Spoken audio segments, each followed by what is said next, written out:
আমার পথটা চলা আমার বাবার দেখে দেখে। আমার বাবা খুবই গরিব মানুষ, ঠাকুরকে নিয়ে এডাল ওডাল করতে করতে বিভিন্ন বাধার মধ্য দিয়ে ঠাকুরকে ধরে বলতে লাগে এই সমস্যা হচ্ছে, ওই সমস্যা হচ্ছে।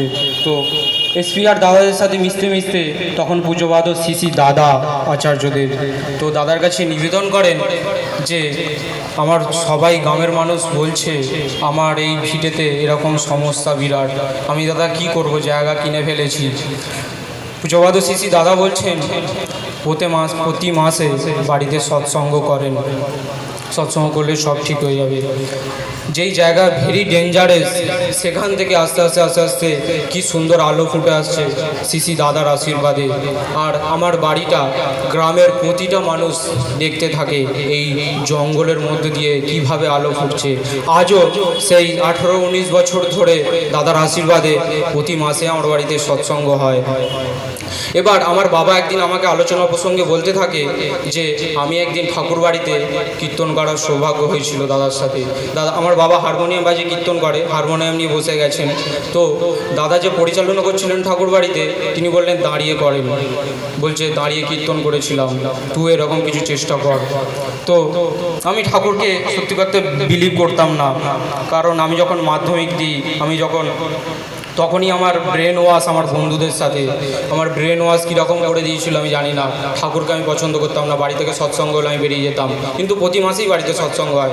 আস্তে আস্তে তাদের সাথে মিশতে মিশতে বুঝতে বুঝতে সালটা চলে এলো 2020। তখন আমার মা হঠাৎ একদিন মারা গেলেন। তখন আমরা প্রচুর গরিব, আমার মাটা হঠাৎ মারা গেলেন, তখন আস্তে আস্তে ডিপ্রেশনে চলে যাই। সালটা 2020, পরের বছর এইচএস পরীক্ষা। তারপরে এইচএস পরীক্ষা দিতে পারলাম না, কারণ ওটা ছিল তখন করোনার সময়, অনলাইনে পরীক্ষা হয়ে গেল। তারপর 2 বছর কেটে গেল ডিপ্রেশনের মধ্যে দিয়ে। আস্তে আস্তে তখন থেকে সৎসঙ্গের মানুষের সাথে মিশি, যে মাটাও মারা গেল এরকমভাবে কিছু ভুলবশত কারণে। তো আমি ঠাকুরের কথা দেখি যদি আমিও মারা যাই তাড়াতাড়ি। তখন মানে কি মৃত্যুটা পছন্দ করতাম, সবার সামনে মৃত্যুটা আগে বলতাম, যেহেতু আমার মাটা মারা গেছে। তারপর আমি তো দোকান চালাই, আমার সংসারের আমি মানে দোকান চালিয়ে ইনকাম করে আমার সংসারটাকে মেনটেন করি, বাবা কাজ টাজ করতে পারে না। তারপর একদিন হঠাৎ করে দাদাদের সাথে সৎসঙ্গে গেলাম আমতায়, গিয়ে বললেন যে দীক্ষাপত্রের কাজ হবে। তখন আমি স্বস্তিনী নিয়ে নিয়েছি ঠাকুর বাড়িতে গিয়ে। তো দীক্ষাপত্রের কাজে বেরোলাম, তখন প্রচুর শরীর খারাপ, মাথায় সর্দি বসে আছে। সেই অবস্থায় একদিন দোকান কামাই করে ঠাকুরের কাজে বেরোলাম, দেখলাম কি সুন্দর দয়া। তখন থেকে আস্তে আস্তে আস্তে ঠাকুরকে বুঝতে পারি। আর ওই বছরেই বৃষ্টিতে ভিজে আমি চেষ্টা করে একটা ফ্যামিলিকে যাজন করে দীক্ষা দিয়েছিলাম ঠাকুরের দয়ায়। প্রচুর চেষ্টা করেছিলাম যে ঠাকুর আমি পারবো না একটা ফ্যামিলিকে মানে চেষ্টা করে দীক্ষা দিতে।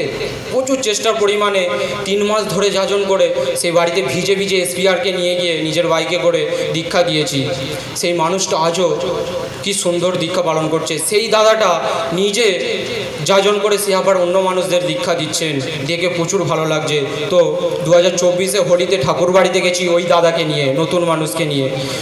অবিন দাদার সামনে গেলাম, পুরো দুপুরটা কেটে গেল, দাদা কিছু বললো না। তো প্রচুর নাম করছি প্রচুর। তো সে নাম করতে করতে দাদা নিজেই বললেন যে তোমরা আনন্দবাজার করে আসো, তারপর আমি তোমাদের সাথে কথা বলবো। আমাদেরকে সিকিউরিটি ঢুকতেই দিচ্ছিল না। তারপরে দাদা সিকিউরিটিকে বললাম যে দাদার কাছে যেতে দাও, দাদা আমাকে আসতে বলেছিল খাওয়া দাওয়া করে।